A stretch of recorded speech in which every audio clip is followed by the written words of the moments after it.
Um, okay, folks, glad you guys are listening to this video, or this audio rather, of my ex-brother-in-law, Art.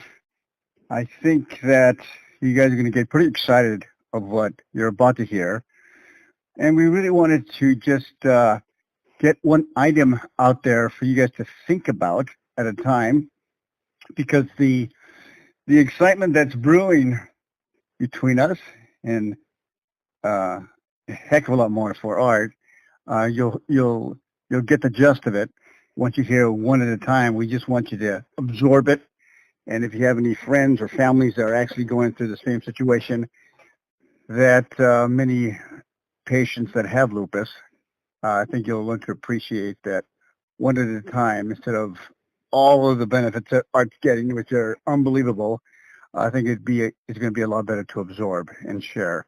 So I'd like to introduce Art, my brother-in-law or my ex-brother-in-law. Doesn't really matter. We stayed family. We stayed close.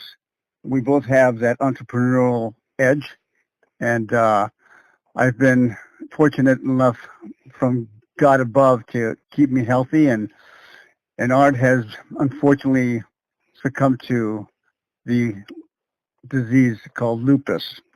Now, Art, tell us Yes, sir. in your own way, how long have you had lupus?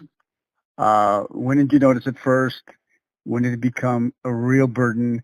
And how long have you been dealing with this?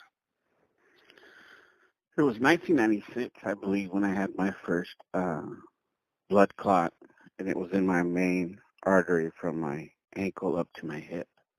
Okay. And basically, doctor looked at me with that sad look and said, "There's nothing else we could do." Mm, So they put me with heparin, and I've been on Coumadin ever since. Jeez. I've had blood clots in 3 in my left, 2 in my right, 3 pulmonary embolisms, and 2 strokes. Wow. And how old are you, Art? That's a good question. I'm 52. I'm going to be 52. And you started with lupus at what age? They diagnosed me in 2004, but I've had it pretty much all my adult life. Okay, that's quite a journey you've had to deal with this thing. Oh Now, my gosh. now, how did you get a hold of Emulant E? What happened? Uh, it was Bella's birthday, my grand niece, Uh-huh. and you had mentioned it to me, but I wasn't feeling that good that night, Mm-hmm. and I pretty much, when you tried to tell me about it, I was like, I heard about it, but I just called you, the end of January pretty much, and what the heck is that one that you have for me? Yeah, I remember the call. I remember. And so I sent you some information so you could do your due diligence, because I mean, you've always been very careful on what you take with lupus, and you don't want to take Yes. anything you're not supposed to. And so you did your due diligence, and then I don't know, what was it? 2 weeks later, maybe 3? I can't remember.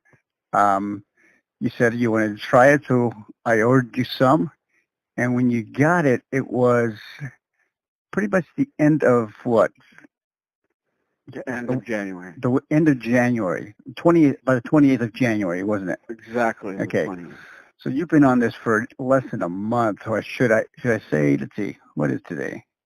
Today's 27. So yeah, I mean, everything that we're going to speak of has been within 30 days, which is, I think, phenomenal.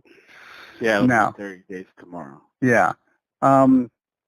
So tell us, let's try to tackle one of these things that is just amazingly wonderful. Um, what was the first sign that made you feel that something different was beginning to happen to you, and how long did it take for that first sign to appear? Well, let me back up a little while and Sure. tell you. I have SLE, which is everything that lupus has to offer in symptoms. Okay. And I happened to start medicating probably 2-3 years ago. My oncologist told me to give me a marijuana card Okay. because they weren't giving me any pain medications Mm-hmm. for my arthritis. And so I've been doing that, and it's a real pain for me because I don't like to feel like dizzy or anything because you really can't function. But I was in so much pain that I just wanted to cut off my arms Yeah, man. from the arthritis. Mm-hmm.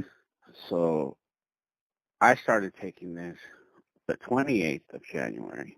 Okay. I believe I called you on the 4th day. Yeah. I called you on the 4th day, and I said, Juan, I just realized something. I didn't medicate yesterday. And I'll be honest with you, when you made that call, I thought you were calling me to tell me nothing is happening, you know, but not the case. No, not at all.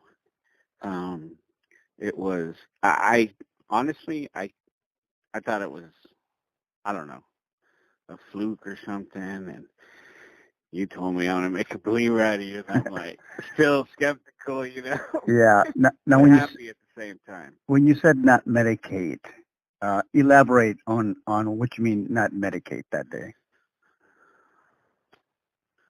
I usually, at the time, I was medicating throughout the day. Okay. Like, I had a vape pen, also smoked it. It was not something you really want to, I didn't want to live like that. Yeah. Yeah. But it's the only thing that was offered to me, aside from I couldn't take any more pain meds. Yeah. Now, the pain medicine, now that you mentioned it, the Coumadin or the warfarin, That's there's a blood thinner. what was that? It's a blood thinner, Coumadin. Yes, the blood thinner.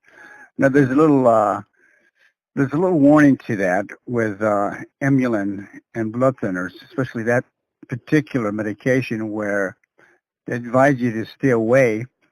But I didn't get that information because I didn't find out about it till about maybe 24 hours later. And once I learned of it, I contacted you real quick. But by then, how many capsules had you taken?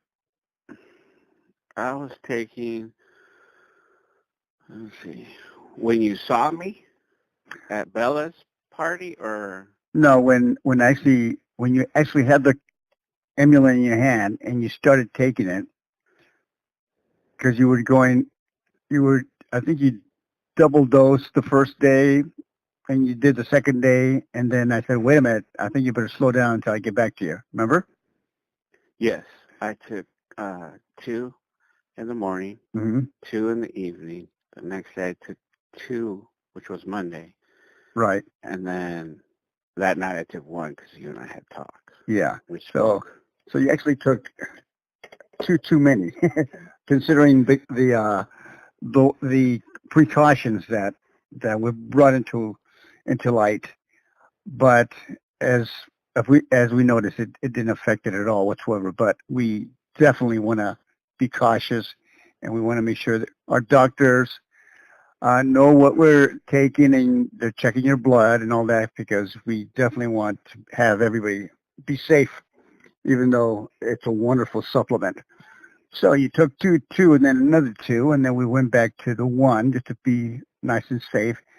Right. And that was on the second day, the night you went to 1, and then from that point on, you stayed on a 1-to-1 dose, correct? Correct. I did stay on a 1-to-1 dose. And that's where you've been for the whole month. No, not at all. Okay.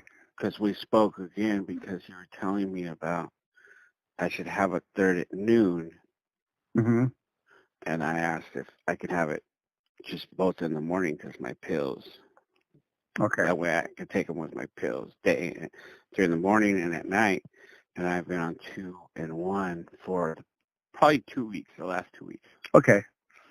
And was that decision made because, tell us a little bit about, well, we covered the no medication that came like the fourth day. So your dosage is 2 and 1 for the last 2 weeks, and we're still talking about less than 30 days. Yes. And that was the first time within that 40-day period that something happened to you that hadn't happened in quite some time. So so at that point you were thinking, okay, something positive is happening. And did that give you a little bit of hope that maybe this is going to work for you? Yes. Okay. Like you have no idea. I mean, let's just start with the Coumadin. Uh-huh. Okay. I was taking 4 milligrams Monday, Wednesday, and Friday. And I was taking 3 milligrams Tuesday, Thursday, Saturday, Sunday. Okay. And I went in for my PTINR check, which is what they check for on how thin your blood is. Okay. And they adjust medications. If it's low, it needs to go higher in milligrams. Okay. And this time what shocked me was they brought my Coumadin down to 3 every day. Okay. Because my blood was really thin. And I give you a call, it was exciting for me. Yeah. They haven't lowered my Coumadin. And I still wasn't 100%.